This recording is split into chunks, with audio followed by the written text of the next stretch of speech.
So like just the idea of taking more threes than twos was something Steph started. Yes. And we'd both argue he probably needs to do even more, you know. But yeah, I mean, everyone's copying it in one way or another. Not everyone's copying the Warriors ball movement because Well, that's hard. I don't know. Even if the Warriors when the Warriors come back, I think they're going to have a hard time replicating that ball movement because it wasn't just Steph and Draymond. It was Iguodala. It was Yep. Livingston. It was KD. I mean, they had it was Bogut.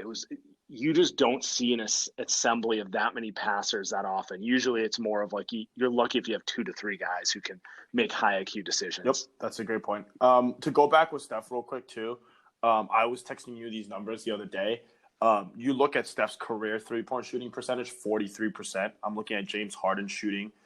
This year he's at around 36, 37, which is pretty good if you're shooting 14 threes, but you can kind of see the difference, right? Like I'm looking at highlights every day, and my timeline is nonstop Luka Doncic and Trae Young. Trae Young shooting 37%. Luka's shooting 33%. And you're kind of and not to say that they're bad players, because obviously Luka's amazing. Same with Trae. But yeah, isn't it kind of funny? Luka doesn't really hit threes, but he finishes inside better than LeBron. Like it's the opposite of what you'd assume, based on what you see on highlights. You don't see highlights of Luka just driving and making these like acrobatic layups. It's always the step back. What is he, like 6'8"? 6'6"? By the way, I'm excited to see him live for the first time. I think it's the 28th. He might be out though.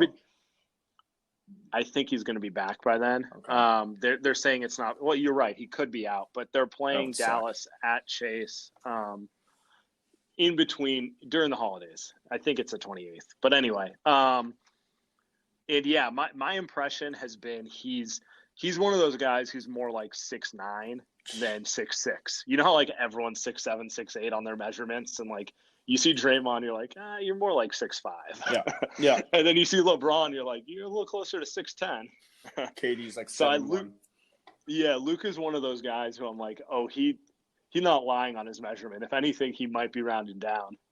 But I think it is pretty crazy that you look at the changes that's been going on the last few years, and you look at what's going to happen in the next few years, and who's going to be great, like Luka and whoever, and you still are like, well, there's still not a better shooter than the guy who kind of made this thing, who started this thing to begin with, which is insane. Which also, my favorite player growing up was Steve Nash. Can you imagine if Steve Nash, like I always wanted him to shoot a lot more, though I loved his passing, but it's like, man, if Steve Nash shot a lot, I wonder how many points he would have averaged. He would have been. Well, see, Nash said that during Steph's MVPs. I couldn't remember if it was year 1 or year 2. He's like, Steph uses his shot a lot more to put pressure on the defense to open up the pass, and maybe I should have done that. Like he even recognizes like it might have made him a better player if he took 3 more shots a game.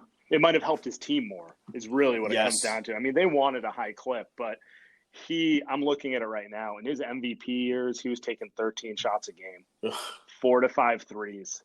I mean, he was hitting them at an obscene clip, and he was an amazing shooter. Who's to say, his percentage wouldn't have dropped a little bit, but he was hitting 46% on 4.5 threes. Even if he falls to like 41, 42, wouldn't you rather him take like 8? Yeah, and remember that team that he played on, too? He was playing on a team full of shooters, unlike Steph. Steph just has Clay. He had KD. But then, like, Amari was a finisher, right? Steph never really had a finisher. Even when they ran pick and roll with KD, which they rarely did, KD was kind of more of like a pop finisher, not really like a go-to-the-rim type of finisher. I mean, anytime JaVale had a bunch of other issues, but anytime he was in, it was just like lob, lob, lob. Yeah. Because it was just one dude who you knew at least would go straight to the rim and finish off the roll. God, JaVale reminds me. I miss JaVale because of how much I dislike watching Willie Cauley-Stein.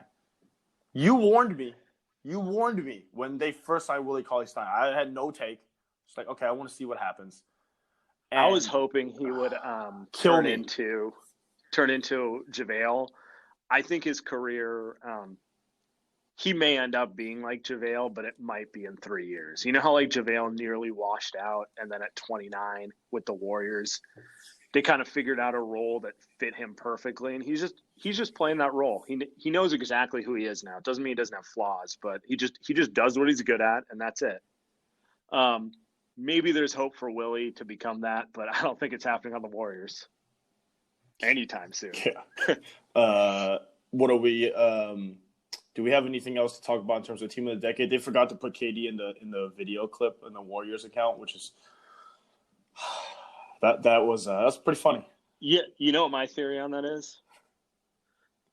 I don't think it's some grand conspiracy. It's 100% one person not thinking, making the video, and it posting, and then boom, there it is. Then all of a sudden it's like, oh, I bet Bob Myers was on top of this. I bet Bob wanted to do that.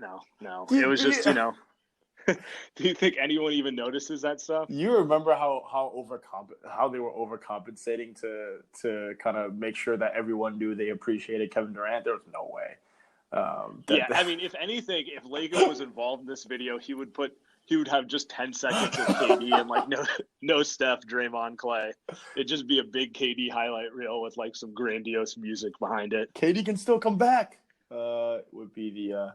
I guess he could still come back. I guess he's only signed a 4-year contract, and it's only going to be 3 more seasons after this one. So, I think it's pretty crazy though that the Warriors are the team of the decade, considering where they were before the rise, and then they are 5-23.